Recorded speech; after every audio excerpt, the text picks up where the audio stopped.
Señores, buenas noches y bienvenidos a Líderes.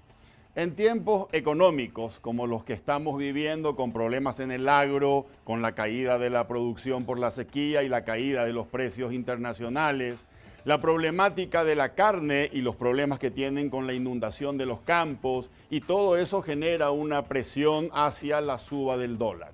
En estos tiempos económicos, escuchar la opinión de una persona muy conocedora y con mucha experiencia en economía es sin lugar a dudas algo importante. Tengo el gusto de decirles que nuestro invitado, nuestro líder invitado de hoy es Santiago Peña. Ustedes saben, exfuncionario del Fondo Monetario Internacional, exdirector del Banco Central del Paraguay, exministro de Hacienda y fue precandidato a presidente de la República por el Partido Colorado. Quiero invitarlos a que después de la presentación del programa nos acompañen a conversar sobre economía y la situación económica actual del país con Santiago Peña.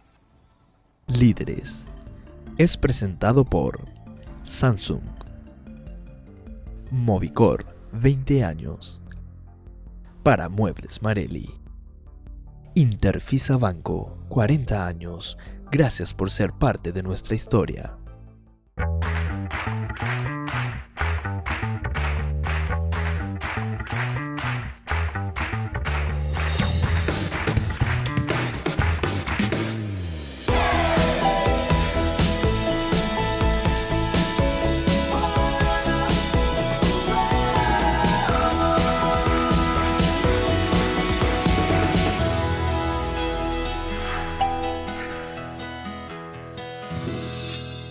Buenos días, ¿cómo están? Sean bienvenidos los interesados que dedican su talento para contribuir con la vida y sociedad.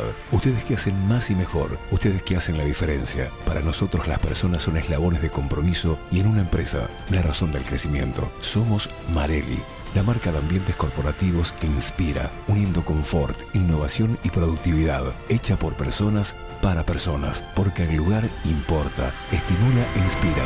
Marelli, el ambiente motiva. ¿Estás pensando en viajar? ¿En comprar muebles nuevos? ¿O en cambiar la decoración de tu casa?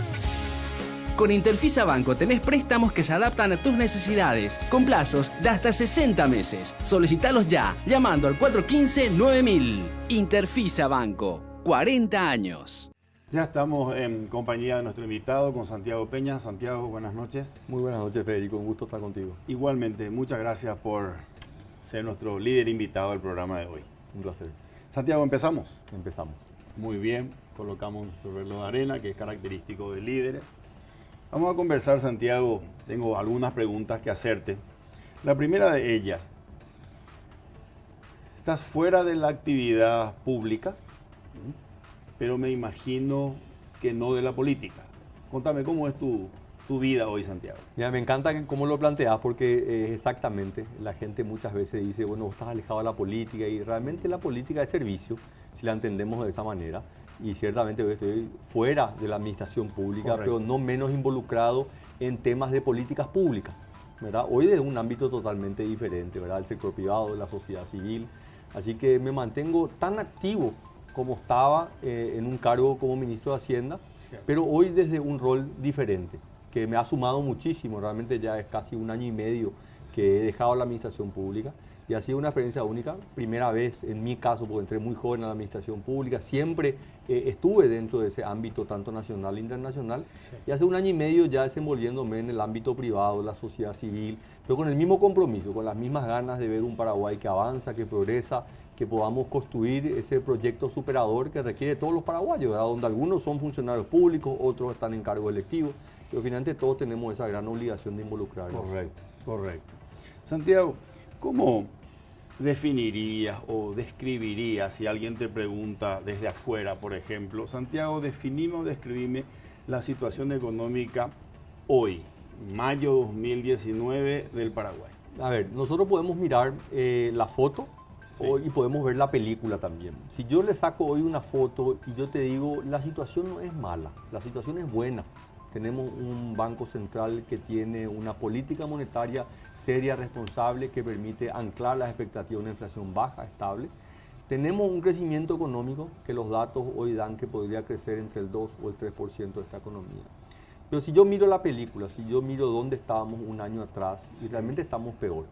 Factual, no es una cuestión simplemente de discurso político. La realidad es que los números muestran de que la situación económica se ha deteriorado y se ha deteriorado principalmente por factores internos. Los factores externos, hace varios años que Paraguay viene enfrentando estos vientos de cola, ¿verdad? Durante muchos años Paraguay se benefició el boom de los commodities, la producción agrícola, y eso en el 2013 dejó de ocurrir. Empezamos a ver un Brasil en crisis, una Argentina también en crisis, pero Paraguay, sin embargo, siguió creciendo. Durante el periodo de 5 años, 2013-2018, la economía creció en promedio un 5%.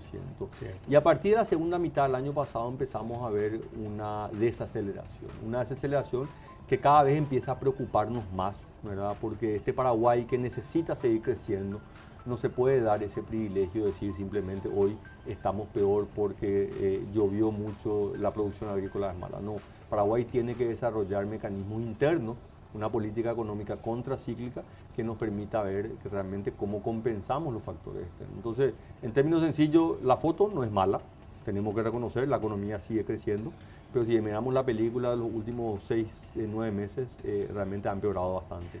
Santiago, estuve hablando aquí en el programa con otras personas, un economista que estuvo aquí invitado, y le había preguntado cómo ve la realidad hoy.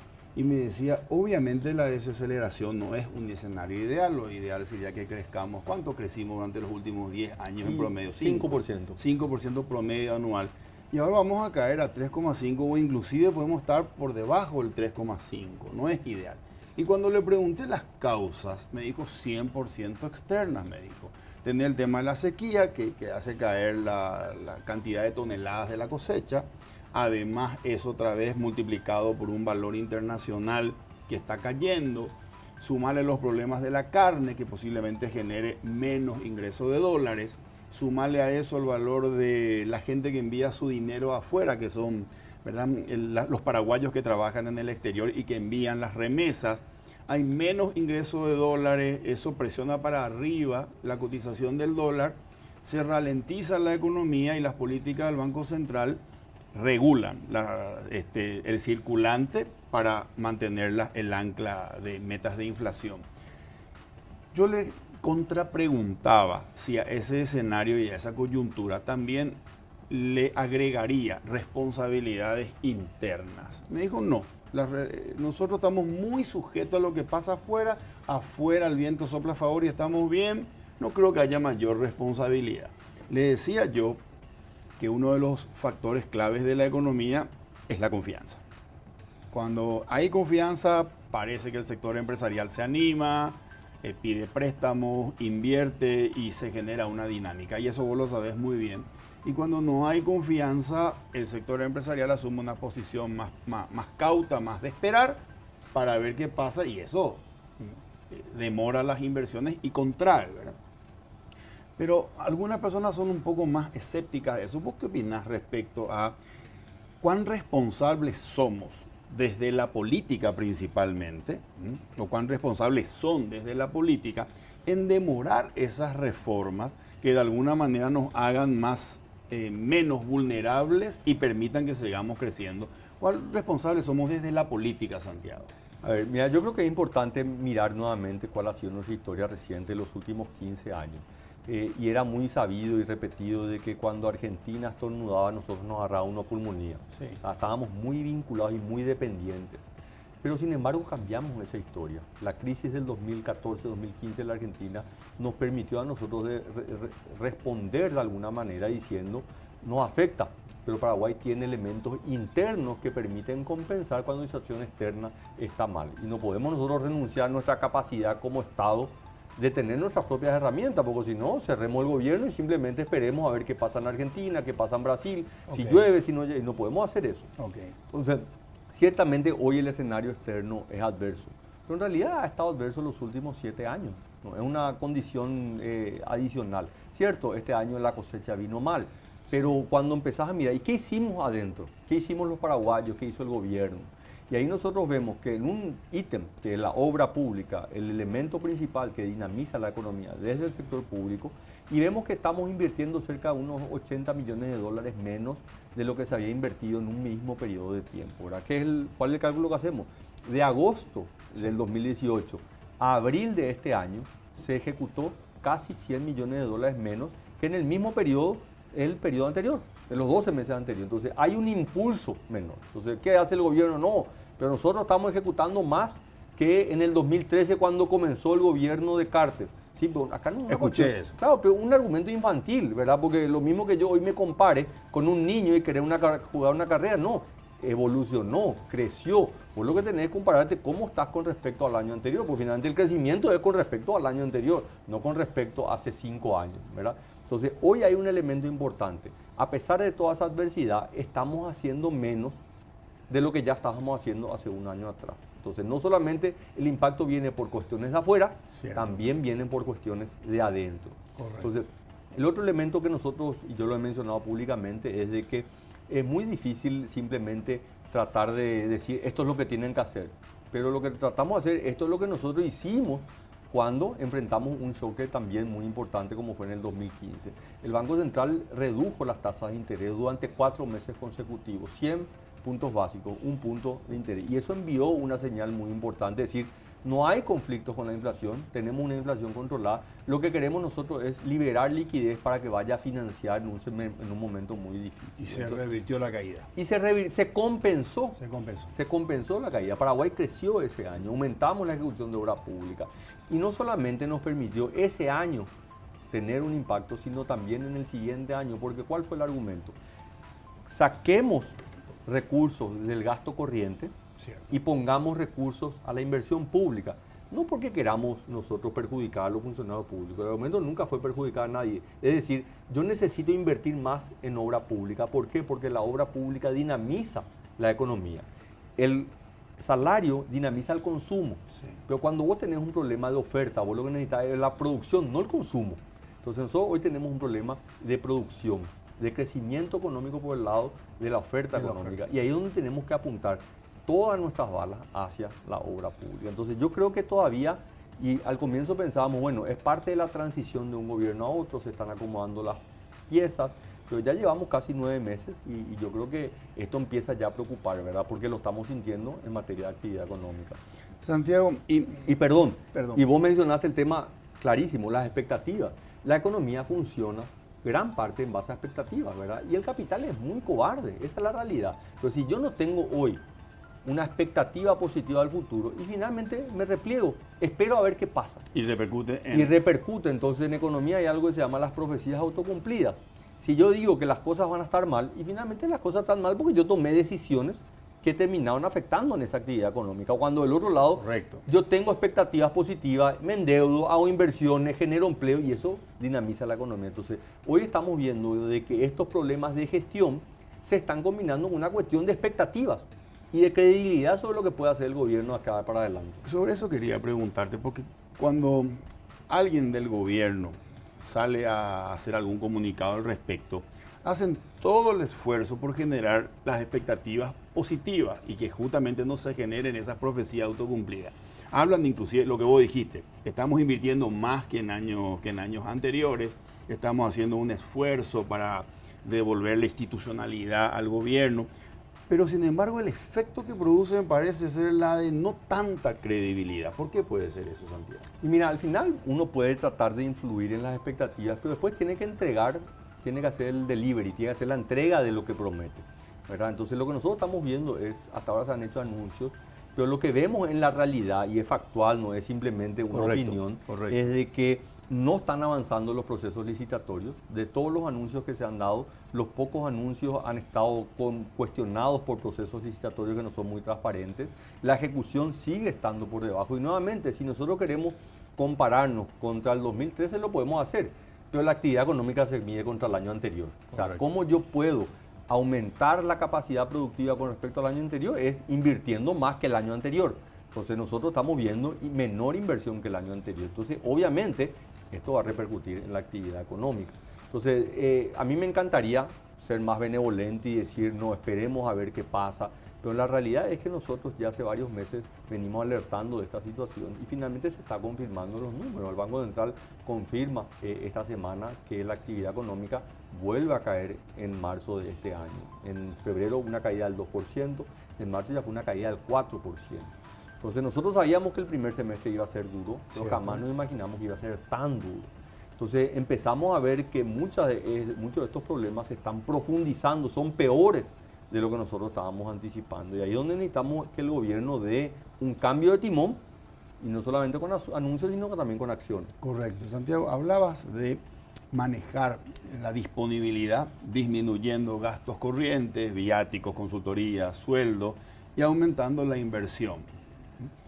¿Qué tanto margen se tiene desde el Ministerio de Hacienda? Porque esto es rígido, y yo me imagino, corregime si me equivoco, que con todo lo que tiene que ver con la ley de la función pública y con todo eso que se llama los beneficios adquiridos, no me los puedes tocar, no puedo de un día para otro, más allá de que quiero y más allá de que sé lo importante, la falta que nos hace, disminuir drásticamente, corregime si me equivoco, sí puedo disminuir drásticamente para enviar a inversiones. ¿Qué tanto margen tienen desde el Ministerio? El Ministerio y el Estado, ¿verdad? Pues el O es Ministerio una cuestión, discúlpame Santiago, o es voluntad política, simplemente. Es una combinación. Hay elementos técnicos y hay elementos políticos, ¿verdad? Obviamente el Ministerio de Hacienda tiene todas las condiciones técnicas, tiene personal de primer nivel, sabe cuáles son las teclas que hay que tocar.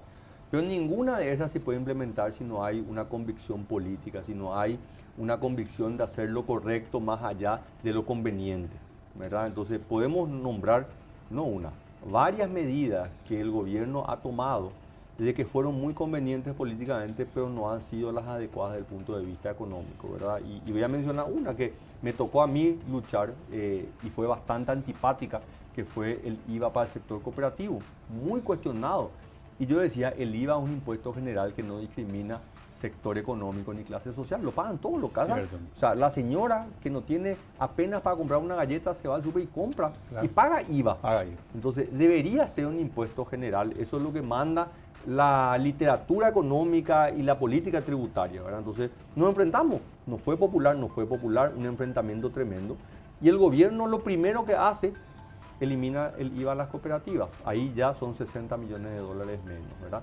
Hoy estamos discutiendo a ver si el gobierno va a vetar o no va a vetar esta ley que le da más beneficios al segmento de salud, que podemos cuestionar, el problema es quién paga eso. La jubilación. La jubilación. Entonces, yo no cuestiono la potestad de que los médicos se jubilen con una jubilación digna. El problema es quién paga esa jubilación, ¿verdad? Porque hoy estamos pagando todos los paraguayos con los impuestos este déficit de la caja fiscal, y lo están pagando paraguayos que nunca se van a jubilar. Entonces, desde el punto de vista de equidad es muy injusto, porque hay una transferencia de aquellos que menos tienen para aquellos que más tienen. Entonces genera una distorsión enorme, y obviamente primero vienen los médicos, después vienen los bioquímicos, después vienen las enfermeras, porque es una condición humana. Todos quieren de alguna manera poder jubilarse, poder tener una vida digna después de la jubilación y tener un buen ingreso. Me encanta. Ahora, ¿cómo financiamos eso? Y una muestra es simplemente lo que está pasando en el otro lado de la frontera con el Brasil. Hoy la crisis económica que tiene el Brasil, que alimentó la crisis política, fue la crisis de las pensiones. O sea, Brasil hoy prácticamente es de vida o muerte para ellos pasar una reforma de la previsión de la seguridad social. Y es tremendamente compleja desde el punto de vista político, porque tienen que disminuir beneficios. Ahí es donde nosotros tenemos que tener cuidado. Si nosotros empezamos a dar beneficios, el día de mañana revertir esto va a ser imposible. Y ahí es donde entramos en una crisis económica que le vamos a heredar a nuestros hijos y a nuestros nietos. ¿Qué significa disminuir beneficios? Por ejemplo, en el tema de los médicos, ellos lo que piden es poder jubilarse a los 55 años de edad cumplido, con 25 años de aporte, lo cual le valdría el derecho de poder jubilarse con el 90% de su salario. De su salario, exactamente. Sí. ¿Y a vos te parece que es 25 años de aporte es poco para la salud financiera de la caja fiscal? O sea, claramente no da, los números no cuadran. O sea, puede ser desde el punto de vista de un beneficio que se merecen, y capaz que se merecen. La pregunta es quién paga por ese beneficio. Porque el aporte, yo aporto a mi jubilación durante mis años activos. Exacto. Para poder después jubilarme y que sea mi plata. Sí. ¿Verdad? Entonces sí. es mi aporte. Exacto, que es lo que ellos dicen. El problema es que la matemática no da. Si yo aporto durante 25 años y me jubilo a los 55, yo tengo una expectativa de vida de al menos 72 años, no hay forma de que yo pueda recibir ese mismo monto. Entonces, alguien va a tener que poner. ¿Quién es ese alguien? Aquella persona que paga impuestos. Y esa persona que paga impuestos hoy no va a tener una jubilación. Entonces, nosotros necesitamos hacer una reforma de la seguridad social que sea paramétrica para todos los sectores, que todos aporten y todos tengan la posibilidad de jubilarse con un ingreso digno, ¿verdad? Porque al final el dinero viene de la gente. O sea, el dinero que administra el Estado viene de los impuestos, no viene de otra parte. Correcto. O sea, y el Estado somos todos nosotros, somos los paraguayos que aportamos. Entonces, ahí lo que tenemos que ver es cómo hacemos que ese sistema sea equitativo. En el caso de los médicos, porque es un tema súper sensible, ¿verdad? Yo me he reunido con ellos y tienen claramente toda la razón en el sentido de que ellos tienen muchísimo esfuerzo para estudiar. Los primeros 10 años ellos no aportaban cuando eran contratados y después a los 10 años de haber trabajado empiezan a aportar. Eso ya se modificó, ya tarde. Empiezan tarde. Hoy se modificó ya. Hoy ya a partir del momento que tienen su primer vínculo con el sistema de salud empiezan a aportar, ¿verdad? Pero esta reforma, Federico, es importante. Esto es una reversión de una reforma que se había hecho ya en el 2003. Anterior al 2003 ya había este beneficio y era totalmente infinanciable. Y el gobierno hizo una reforma, se aprobó, y ahora lo que se quiere es volver para atrás en esa reforma. Correcto, Santiago. Entonces, puede ser justa desde el punto de vista de que se lo merecen, pero incrementa la inequidad del sistema. Sí, así mismo. Correcto. Santiago, menciona, si vos tuvieses que aconsejarlo al presidente, ¿tendría que vetar este proyecto de reforma? Yo creo que sí, es una decisión muy difícil. A mí me tocó de vuelta. No quiero simplemente hacer las recomendaciones, quiero contar lo que nosotros hicimos. Correcto. Esta misma ley se aprobó durante el gobierno del presidente Horacio Cartes y con muchísima dificultad tuvimos que vetar esto. Se vetó, se aceptó el veto, explicamos al Congreso cuáles eran los motivos, es más, le planteamos trabajar en una reforma de la seguridad social. Presentamos un proyecto que empiece a trabajar en la reforma de la seguridad social, que cree una superintendencia, un ente contralor y supervisor de los fondos de pensiones que hoy nadie le controla. Correcto. ¿Verdad? Y lastimosamente también eso fue trancado por las diferencias políticas que tenían en su momento quienes hoy están en el gobierno. Correcto.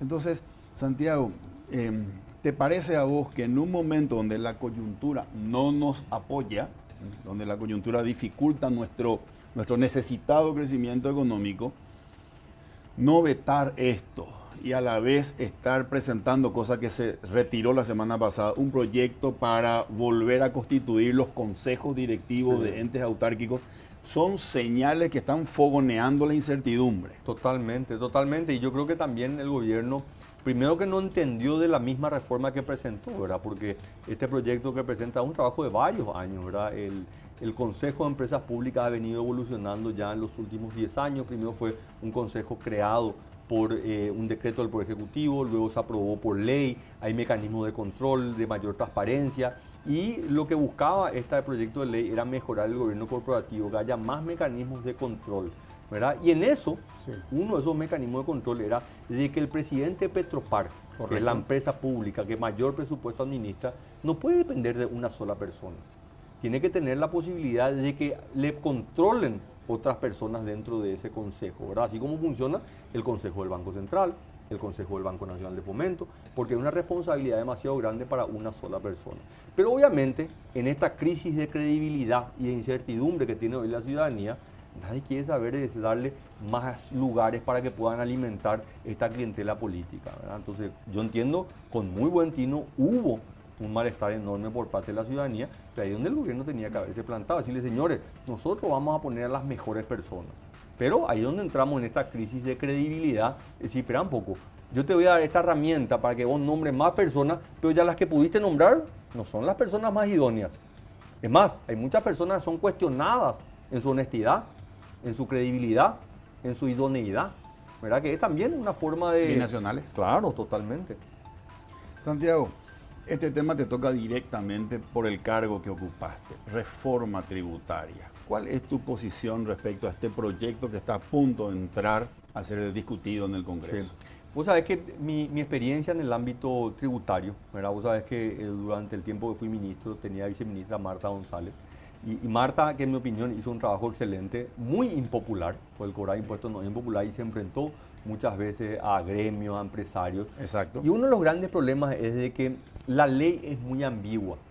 Entonces, el empresario le contrata a un abogado tributarista y el abogado obviamente le dictamina en el mejor interés de su cliente. Correcto.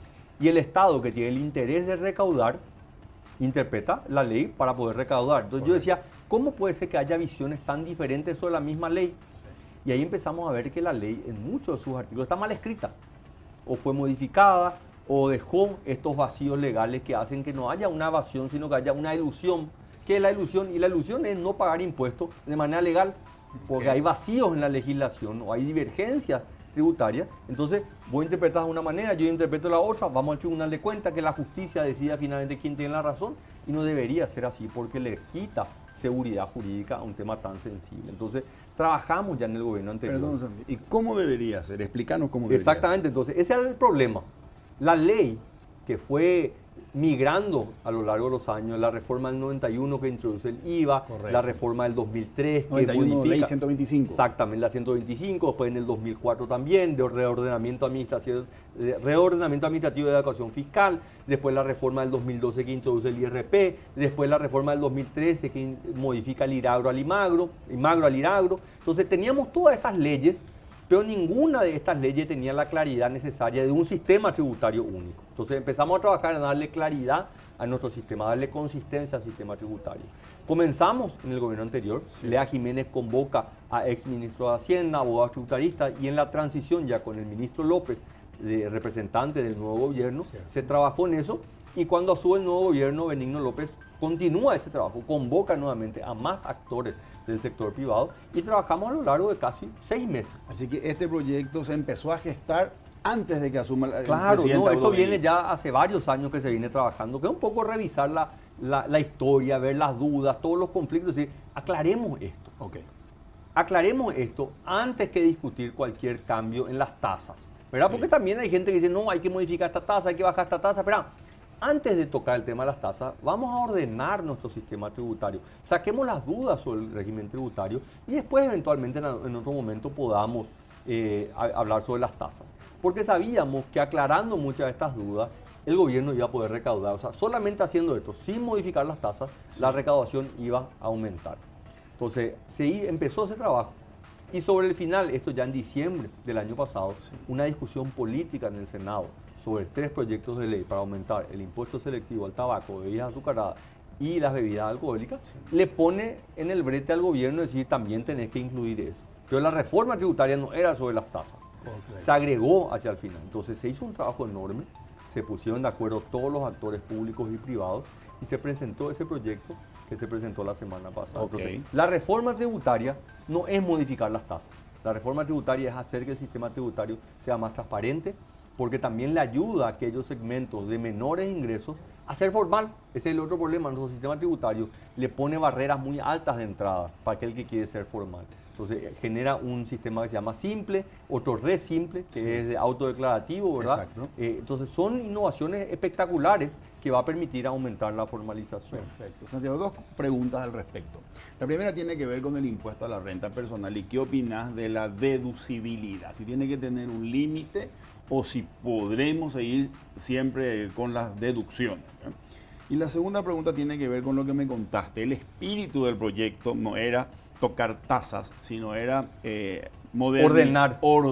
Y sí. De eso quería hablar contigo, porque nuestro sistema impositivo fundamentalmente está basado en impuestos indirectos. Sí. Y eso no es justo. Es desigual. Es desigual. Esa es la palabra, Santiago. La desigualdad, la inequidad es multidimensional. Tiene varios elementos, ¿verdad? Uno es el gasto. Si gasto de alguna manera que le beneficia a los que más tienen, es inequitativo. Si le ayudo con el gasto a aquellos que menos tienen, ayudo a igualarlos, ¿verdad? Correcto. Lo mismo del sistema tributario. El sistema tributario lo que busca es generar los ingresos para que haya una transferencia de los segmentos que más tienen, exacto, hacia los segmentos que menos tienen. Entonces, nuestro sistema tributario, por muchas de estas reformas que se hicieron en su momento, se hicieron no el óptimo, sino el subóptimo, que fue el 2012, el impuesto a la renta personal, que primero se pensó en el 2004 como parte de la gran reforma tributaria. Correcto. Que dijo, bajemos el impuesto a la renta a las empresas del 30 al 10, pero ¿sabes qué? También pongamos un impuesto a la renta de las personas para aquellos empresarios que más tienen puedan contribuir y avanzar en esa imposición directa que es tan deseable para darle mayor equidad. Lastimosamente se bajó el impuesto a la renta a las empresas y se postergó durante 8 años el impuesto a la renta personal. No solamente se postergó, cuando finalmente se aprobó, se le quitó toda la capacidad recaudatoria que se había pensado originalmente en el 2004. Ok. ¿Verdad? Se eliminó la figura de la declaración jurada, que vos hagas una declaración patrimonial, y se metió en toda esta deductibilidad que fue parte de la negociación. Y no quiero cuestionar, Está bien. pero fue está parte de la negociación, se consiguió. Por primera vez, después de en la historia del Paraguay, Cierto. tenemos un impuesto a la renta personal, que tuvo un periodo de implementación. Sí. Hoy ya prácticamente está 100% implementado. Y bien. la Te ayudó a la evidencia, formalización. el IRP no. Esa No. es la gran Teniendo información. factura para deducir. Hoy no. la información que tenemos es de que el IRP no hizo que aumente la recaudación del IVA. O sea, está demostrado con números. ¿Por qué? Porque los segmentos que más ingresos tienen son los segmentos que menos deducen con el consumo, deducen con la inversión. Entonces el IVA no tuvo un impacto por parte del IRP. Por eso que estas discusiones que fueron súper cuestionadas, pero fue sobre bases ciertas, sobre documentación que nosotros empezamos a ver sobre las declaraciones juradas. Entonces, ¿qué es lo que vimos? Aquellos segmentos de ingresos más altos tenían tasas efectivas más bajas.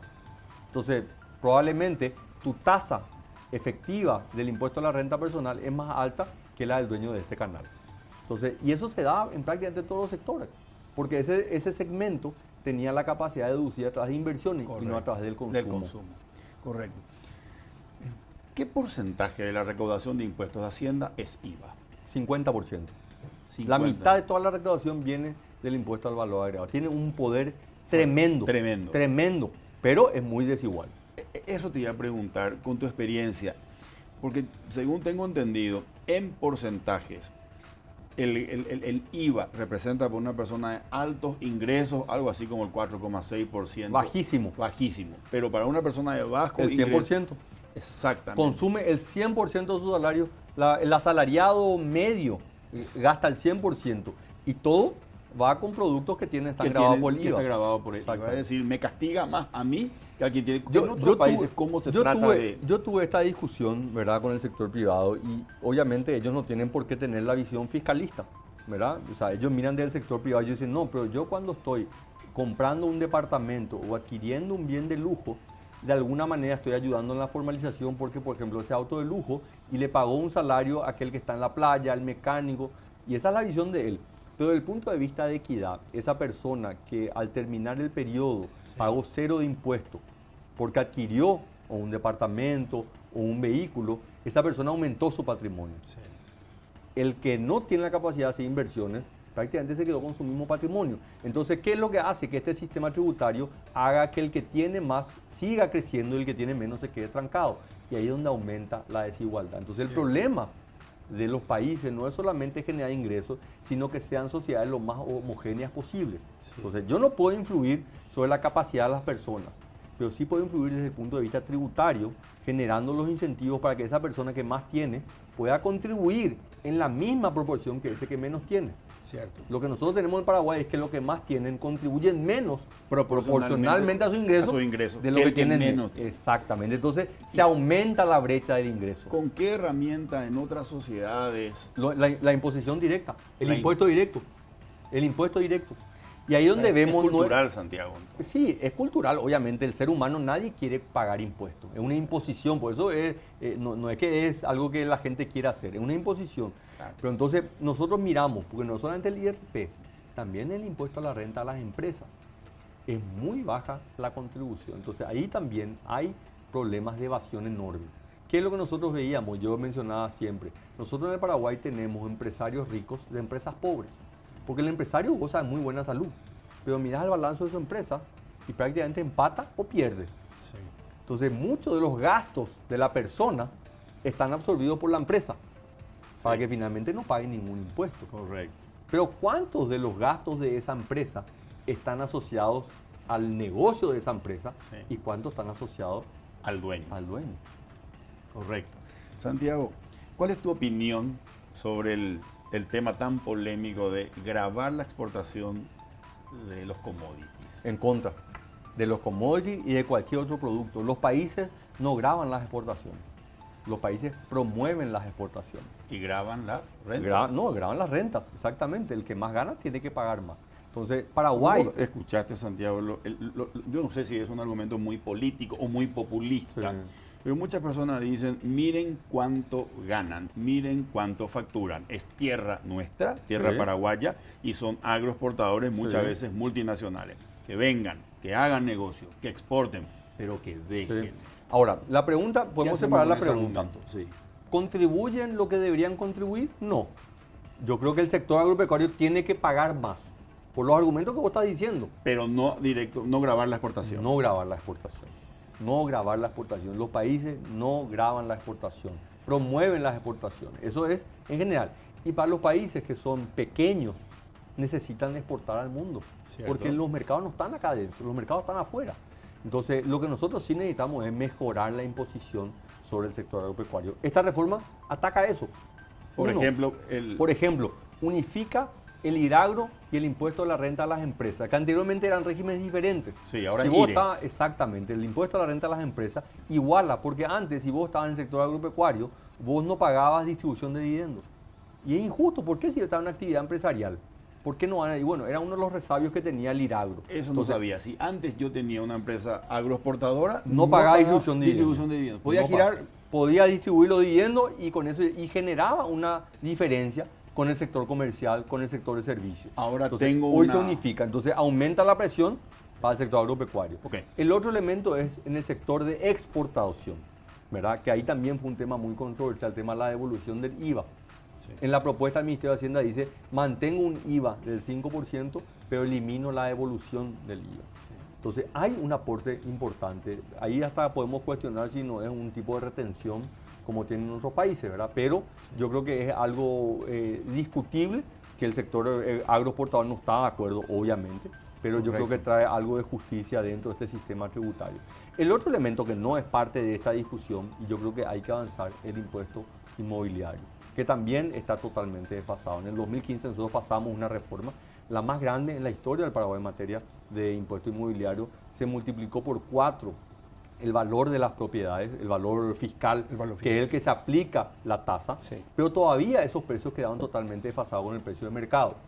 Pero la ley establecía que en un periodo de 5 años, quiere decir en el año 2020, los municipios van a poder autorizar el aumento de ese precio de la tierra, valor fiscal, hacia los precios de mercado. Yo creo que ahí va a haber un avance importante, porque lo que necesitamos es que los sectores que son más intensivos en capital, en tierra, puedan contribuir para que el municipio, el gobierno local, departamental y nacional tenga recursos para invertir en caminos, en puentes, en escuelas, también en esos locales. Entonces Paraguay tiene una de las recaudaciones más bajas del impuesto inmobiliario a nivel mundial. Correcto. Y esto de alguna manera se enfrentó en el 2015 una reforma que generó impacto ya ahí, pero también abrió el camino para que más adelante se pueda mejorar En la otras recaudación. palabras, Santiago, hoy los impuestos inmobiliarios se están cobrando sobre valores fiscales no reales. No reales. Seguimos con Sí, esa. súper desfasado. Súper En desfasado. algunos lugares tremendamente desfasado, en otros el desfase es menor, ¿verdad? También fue muy controversial porque obviamente en hacer de manera general aumentó por 4 en tierras que no eran agrológicamente aptas, esteros, o sea, hubo ahí ajustes que se tuvieron que hacer, pero ha avanzado muchísimo y la Dirección de Catastro, que es la institución que lleva adelante esto, ha venido haciendo grandes reformas en los últimos años. Santiago, cuando se escucha a personas como lo que vos dijiste hoy, vemos baja ejecución cuando el Estado tendría que estar presente para hacer contrapeso en esta situación, o vemos que falta más presencia del Estado en diferentes órdenes de nuestra vida. Eso se debe a falta de recursos o falta de gestión. Yo creo que es un tercer elemento, yo creo que es una falta de visión. La falta de visión de un proyecto superador para el Paraguay, un proyecto que esté por encima de un periodo de gobierno, por encima de partidos políticos, por encima de personas dentro de un mismo partido. La dinámica política de nuestro país nos ha llevado siempre a la confrontación de las personas y no de las ideas. Entonces, yo creo que al Paraguay necesita buscar y encontrar ese proyecto superador que nos obliga a todos a mirar hacia adelante. En el 2013 el gobierno planteó eso. durante 14 meses, 2010, la sociedad civil discutieron en cuál es el Paraguay que queremos ver de acá a 15 años. Y de ahí nace el Plan Nacional de Desarrollo Paraguay 2030, que era la visión de la sociedad en su conjunto. 3 ejes: reducción de la pobreza, crecimiento económico inclusivo, inserción de Paraguay en el mundo. Ese programa guió durante 5 años la gestión del gobierno y nos permitió priorizar los recursos. Hacíamos el presupuesto en base a eso, le decíamos a cada uno de los ministros: tráeme tu presupuesto alineado con estos objetivos. Yo no quiero sentarme a discutir contigo. Ya discutimos, acá hay un Plan Nacional de Desarrollo que es de cumplimiento obligatorio. ¿Qué vas a hacer para encaminarnos hacia eso? A eso. Si tu objetivo no está dentro de eso, no existe en el gobierno. Entonces, lastimosamente, ese plan que no era del gobierno, es de la sociedad, yo siento que se perdió. Hoy eso no está en tema de discusión, ¿verdad? Existe un grupo de la sociedad civil que es el Equipo Nacional de la Estrategia País, que se reunía regularmente con el presidente Carter. Cierto. En este gobierno creo que no se reunieron más, ¿verdad? Entonces, lo que necesitamos es ese proyecto superador, ese proyecto que nos proyecte más allá de una administración pública, porque eso nos lleva a tomar las decisiones correctas antes que las decisiones convenientes, ¿verdad? Porque esa es la realidad. Un gobierno está siempre entre hacer lo correcto o hacer lo conveniente. Cierto. Y muchas veces son contradictorios. Lo correcto no es lo conveniente políticamente. Entonces, lastimosamente en el Paraguay hemos visto mucho de gobiernos que han priorizado lo conveniente, pero han sacrificado lo correcto. ¿Verdad? Entonces, a mí me ha tocado, luego de haber sido ministro, de llevar adelante reformas, de tener que llevar adelante una campaña electoral donde le decíamos: yo sé que fueron 5 años difíciles, pero hicimos esto porque queríamos generar impacto a largo plazo. Y eso muchas veces nos llevó a enfrentar a los cooperativistas, a los gremios médicos, a los medios docentes. Pero lo hicimos siempre porque teníamos un objetivo superador que trascendía nuestro gobierno. Cuando anunciamos el programa de becas Carlos Antonio López, sabíamos que esos 1.500 paraguayos y paraguayas no iban a votar en las elecciones, pero iban a transformar la educación del Paraguay en la próxima generación. Entonces, creo que en la medida que podamos hacer más de esas medidas correctas que conflictúan con la situación política, y vamos a ver que el Paraguay empieza a mejorar. Santiago, me parece a mí, corregime si me equivoco, que todo tu currículum, una de las cosas que más te enorgullece fue presidir ese consejo. Tengo que reconocer que sí, ¿verdad? Fue un gran privilegio y lo sentí también como una revancha en lo personal. ¿Revancha? Revancha en lo personal, porque yo pude hacer una maestría en el exterior gracias a una beca que me dio el gobierno del Japón. Ah, correcto. Entonces, cuando yo me fui a la Universidad de Columbia y me encontraba con mis compañeros de Colombia, de Perú, de Chile, y ellos me decían: yo estoy acá con una beca de mi gobierno, no te puedo mentir, sentía realmente mucha envidia, porque te das cuenta lo orgulloso que ellos se sentían de que su gobierno, su país apostaba por ellos. Entonces dijiste: algún día nosotros vamos a tener. Y cuando yo tuve la oportunidad, y finalmente yo, como alguien que se formó en economía, en la función pública, el mayor deseo es cómo yo desde un cargo de decisión puedo influir positivamente. Yo dije: esta es una oportunidad que me da la vida para poder marcar en el Paraguay, para poder permitir que otros paraguayos puedan tener ese orgullo de decir: mi país apuesta por nosotros. Excelente. Santiago, cuando empezamos a hablar, me dijiste: en la foto, la macro nos muestra estables, nos muestra bien. Y corregime si me equivoco, esto se logró porque a partir del año 2003 se consensúan entre los actores políticos: esto tiene que ser política de Estado, tiene que trascender colores y tiene que trascender periodos presidenciales. Tenemos que trabajar con metas de inflación, con estabilidad, con equilibrio fiscal. Es cierto. Es así. Y se logró lo que se logró. Se logró el objetivo. ¿Por qué no podemos hacer lo mismo con el Plan Nacional 2030 y convertir en política de Estado que trascienda color y trascienda periodos? Bueno, Mario tenía el gran desafío, ¿verdad? Vos sabés que en la interna, tanto él como yo, nos comprometimos a implementar el Plan Nacional de Desarrollo. Nos reunimos con el ENEP, firmamos en un acto público de que de ser electos íbamos a continuar ese plan de desarrollo que no era una política de gobierno, sino que era una política de Estado. Correcto. Entonces, bueno, Correcto. Lleva 9 meses en la administración. Yo creo que el desafío está de parte de ellos en decir realmente qué es lo que ha pasado acá. ¿Qué es lo que ha cambiado en este año de que diga que el Plan Nacional de Desarrollo no es realmente una política de Estado? Porque hoy lo que estamos viendo es el gran déficit que tiene la administración pública, es una gran descoordinación. La burocracia funciona así, es una fuerza centrífuga que cada uno se va hacia su lado. El de Ministerio de Salud está mirando solamente el tema de salud, el de Educación lo de Educación, el Ministerio del Trabajo está mirando el tema de trabajo. pero necesitas una fuerza que genere la cohesión y diga, perfecto, son sectoriales, pero todos estiramos el carro hacia una misma dirección. Y ahí es donde entran estos planes que no son sectoriales, sino que son transversales a la administración pública. Entonces, lastimosamente hemos perdido esa cohesión y esa capacidad de que todas las instituciones se vean reflejadas en ese proyecto superador que es el Paraguay 2030. Correcto. Santiago, ¿podés ejercer tu trabajo desde el ministerio que sea, enfocado en los planes que están dirigidos al Plan Nacional 2030, al mismo tiempo que alguien dice, golpeen las puertas del ministerio, ustedes, operadores políticos, si el ministro no se las quiere abrir? No, no se puede. No se puede. Es imposible. Ahí está. Yo lamento mucho Me esa conviene, presión. pero no es lo correcto. Exactamente, ahí es donde entramos en lo correcto y lo conveniente. Exacto. Políticamente es conveniente hacer lo correcto, no, y ahí es donde uno tiene que tener también el respaldo de su jefe máximo, que en este caso es el presidente de la República, ¿verdad? O sea, yo te puedo decir que quienes estuvimos en el gabinete del presidente Horacio Cartes nos jactamos del apoyo que recibimos del presidente de la República, donde jamás nos dijo hagan esto de manera incorrecta, siempre apoyo. Y cuando tuvimos presiones políticas, que las hemos tenido, no una, sino varias oportunidades, hemos recibido siempre el apoyo, ¿verdad? Así que cuando a mí me tocó tener que llevar adelante la campaña a nivel nacional y tener que ver que habían sectores que decían, Santiago, nosotros no podemos apoyarte porque vos hiciste esto en contra de nosotros, yo le decía, mira, te respeto, pero nosotros hicimos eso como gobierno no porque te queríamos perjudicar, porque lo que necesitamos eran más recursos para aquellos que más necesitan. Todos finalmente que necesitan algo, todos quieren que el gobierno la apoye, claro. Pero yo lo que digo, el rol del Estado es ayudarle a aquel que más necesita, porque el que camina quiere correr, el que corre quiere volar. Pero todavía hay muchos paraguayos que están en el piso que no se pueden parar. Y ahí es donde nosotros tenemos que enfocar todos nuestros esfuerzos.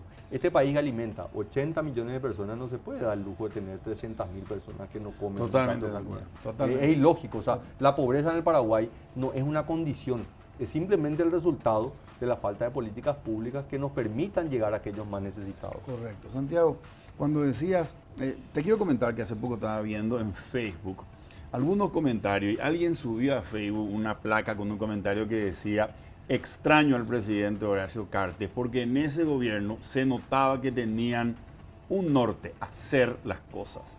Y alguien abajo le puso, ¿verdad?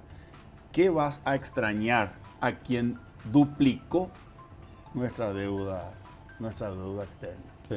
Y hay personas que leen y dicen, cierto, cuando entró el señor Cartes y el señor Santiago Peña, ¿cuánto debíamos? 3.800. Sí, no, 4.000 millones, 4.000. Sí, se fue a 8. Entonces hay personas que dicen, epa, ¿verdad? Es cierto, este señor vino y cuando se fue duplicó lo que debemos como país. Sí. Este es un tema, lo hablamos muchísimo. Yo lo he hablado muchísimo en diferentes foros, universidades, sectores políticos, ¿verdad? Inclusive me decían que yo al ministro de la deuda, yo le decía, la deuda no es lo que nosotros le debemos a los organismos multilaterales o a los bancos. La deuda es con aquellos paraguayos que no tienen acceso a un camino de todo tiempo, que no tienen acceso a una educación, a un sistema de salud pública. Esa es la deuda real que tenemos. Okay. Pero también podemos discutir el número de la deuda. Y la realidad es que a pesar de este incremento de deuda pública que generó impacto económico, Paraguay sigue siendo el país con menor nivel de deuda en América Latina. Con relación al tamaño de la economía. Exactamente, que ¿cómo vos comparás, verdad? O sea, Paraguay tiene el menor nivel de deuda con la peor infraestructura en América Latina, solamente comparada con Haití. Entonces, nosotros tenemos una deuda enorme. Sí, pero respóndeme lo siguiente, Santiago, y me tengo que ir a una pausa y después retornamos. De todas maneras, más allá de lo porcentual, en términos absolutos se duplicó. Por supuesto. Y hay algunas personas que dicen, ¿y qué hicieron con 4.000 millones de dólares? Inversión en infraestructura, caminos, puentes, rutas en todo el país, porque el 100% de la deuda fue destinada para obra de infraestructura. El 100% de la deuda 100% es lo que se ve en el Entonces, ensanchamiento de la Ruta 2 y Ruta 7 y tantas otras cosas. En todo el país, en todo el país. Por ejemplo, mira, para darte un ejemplo, el distrito más pobre del Paraguay cuando agarramos el gobierno estaba en el departamento más rico del Paraguay, Itapúa. En el centro de Itapúa, Alto Verá, era el distrito más pobre. Se hizo una obra de infraestructura, se abrió camino y el distrito empezó a florecer. ¿Solucionó todos sus problemas? No, pero los camiones empezaron a llegar para traer productos, para sacar la producción. A través de ese camino llegaba el técnico del SNPP, llegaba la ambulancia. O sea, el impacto económico. Ahí está social, el dinero que nos prestamos. Exactamente, entonces el 100%, es más, nosotros redujimos el gasto salarial por primera vez en la historia.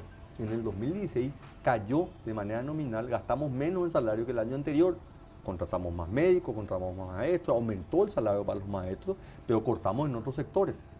En sectores que no contribuían con el crecimiento, que no contribuían en los servicios públicos para la población. Entonces, los números son realmente muy reveladores, ¿verdad? Entonces, yo creo que este es un debate porque hoy tenemos esa misma disyuntiva. Y te lo digo, ya fuera del gobierno, el gobierno tiene que invertir más. Y para eso no solamente puede, sino que tiene las condiciones para endeudarse, tiene las condiciones. El gobierno este año emitió 500 millones de dólares a 30 años, a una tasa espectacular. Entonces Paraguay tiene todas las condiciones y necesita seguir haciendo inversiones. Santiago, nos vamos a una pausa de 3 minutos, pausa institucional, y después tenemos últimos 3 minutos para cerrar el programa. Gracias, Santiago. Hacemos una breve pausa institucional y enseguida estamos de vuelta con Santiago Peña.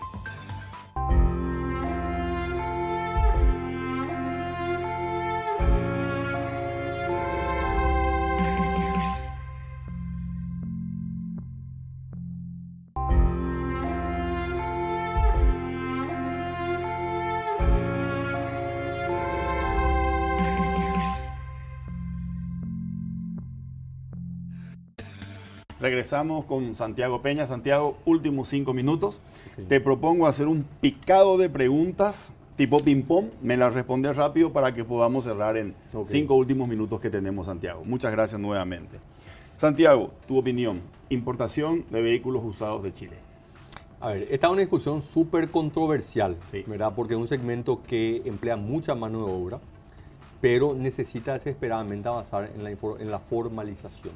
Y por otro lado, es un segmento que también nos pone mucha presión en la relación con nuestros vecinos, tanto Argentina como Brasil, donde hoy Paraguay tiene una situación diferente a la que tenía años anteriores. Hoy tenemos un segmento de autopartes que producen cerca de 300 millones de dólares en autopartes que van al Brasil y que emplea cerca de 6.000 personas.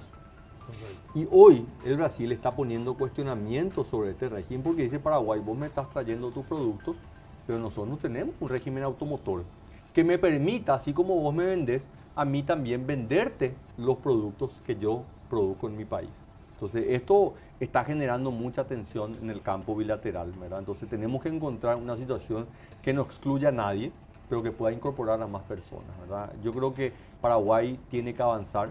Vos sabés que tenemos una ley que prohíbe la importación de autos usados con más de 10 años, pero sin embargo, a través de medidas cautelares están ingresando vehículos de más de 10 años. Entonces, si vemos las estadísticas, de los 60.000 autos que se importan usados al año, 40.000 tienen más de 10 años. De los 60.000 autos que se importan en el año, 40.000 tienen más de 10 años. Existiendo una ley que dice que no pueden entrar. Por una medida cautelar están ingresando 40.000 autos. Entonces yo creo que el gobierno tiene que sentarle a la mesa a todos los actores, a importadores de autos nuevos, a importadores de autos usados, a concesionarias de autos usados y decir, señores, vamos a encontrar un esquema que nos permita no poner en riesgo estos 5.000, 6.000 empleos bajo el régimen de maquila, pero al mismo tiempo que también podamos asegurar todos los otros empleos que están en este segmento de autos usados. Ok, perfecto. Santiago, ley, no recuerdo, creo que era 4725/2015, techo a las tasas de interés de tarjetas de crédito. ¿Qué opinas? ¿Se tiene que modificar esa ley? A ver, la ley salió como una respuesta a abusos que se habían dado por parte de los actores del sector privado. Las tasas eran excesivamente altas. Entonces, la intención era ponerle un techo, pero algo que sea realmente razonable. Y finalmente la ley salió mal, porque decía 3 veces el promedio de las tasas pasivas. El problema es que dentro de esas tasas pasivas, el 70% de los depósitos es a la vista, tasa cero. Sí. Entonces hizo que la tasa sea demasiado baja. Entonces hoy pasaron 3 años de la implementación de esa ley, que pudo haber tenido un objetivo muy loable, pero lo que hizo es le excluyó a muchas personas de un financiamiento formal hacia un financiamiento informal. Entonces cuando revisamos las estadísticas vemos que cerca de 300.000 tarjetas fueron eliminadas. ¿De dónde? Del segmento de ingresos más bajos. La pregunta que te hago es, ¿vos crees que esas personas dejaron de consumir o reemplazaron ese financiamiento, que era una tasa del 50%, por un financiamiento que era una tasa del 30%, y que le permitía a ellos poder consumir? Entonces, esa es la pregunta que te hago. ¿Vos crees que esas personas dejaron de consumir o reemplazaron ese financiamiento, que era una tasa del 50%, por por un financiamiento informal que es más del 100%. Entonces, la respuesta es que se fueron a sectores informales. Entonces, esas personas a las cuales se pretendía ayudar, se le terminó perjudicando finalmente, porque al tener tasas más altas, tienen menor capacidad de consumo. Entonces, la propuesta sería, digamos, subir ese techo sin permitir que llegue a niveles... A ver, el ideal sería de que no haya ningún tipo de límite, que el Banco Central implemente mecanismos de transparencia para que el mercado finalmente tenga que definir cuál es la tasa. Tiene que ser una tasa de mercado. Pero si queremos, mientras el Banco Central desarrolla esos otros mecanismos alternativos, que haya una tasa referencial y finalmente tiene que ser la tasa promedio de las tasas pasivas, excluyendo los saldos a la vista. Los saldos a la vista. Ahí estaríamos hablando probablemente de una tasa no del 14% como ahora, sino del 28%. Correcto. Que es una tasa más razonable. Y que seguramente haría de nuevo rentable los segmentos de menores ingresos. Exactamente. Para las entidades emisoras. Santiago, ¿cómo ves a nuestra economía finalmente? Para cerrar, te quiero preguntar para el segundo semestre. ¿Es el segundo semestre, el semestre del repunte y salir un poco de esta situación que no es crisis, pero sí es delicada? Mira, sería falso si te digo que hoy yo ya veo la recuperación. Yo hoy no veo la recuperación. Creo que el segundo semestre no es muy alentador, es menos alentador de lo que creíamos el año pasado. Entonces, yo creo que todavía falta un golpe de timón por parte del gobierno. Yo creo que ellos mismos, el presidente mismo ha dicho hace unos días de que va a estar evaluando en el mes de agosto, cuando se cumple un año. Yo creo que tiene que hacer esa evaluación esta misma semana. Ojalá que el 14 y 15 ahora pueda reflexionar y tomar la medida. ¿Qué ministros están ejecutando y qué ministros no? Exactamente, ¿verdad? Y ni siquiera una cuestión de ejecución, ¿verdad? Porque también creo que es un error simplemente ver la ejecución presupuestaria, porque yo puedo ser un gran ejecutor, ejecuto el 100% de mi presupuesto, pero ¿qué impacto genero yo? Entonces no es tanto la ejecución, sino la gestión que estamos viendo de algunos actores dentro del gobierno. Así que yo creo que en la medida que el presidente, que estoy seguro tiene las mejores intenciones, pero tiene que plasmar esas intenciones en acciones, y voy a empezar a ver un segundo semestre con más optimismo. ¿Sos candidato a intendente de Asunción? No. No. Santiago, un gusto haberte tenido en Líderes. Muchas gracias. Muchas gracias. Esto fue Líderes por Canal Pro. Buenas noches. Líderes fue presentado por Samsung, Movicor, 20 años. Para Muebles Marelli. Interfisa Banco, 40 años. Gracias por ser parte de nuestra historia.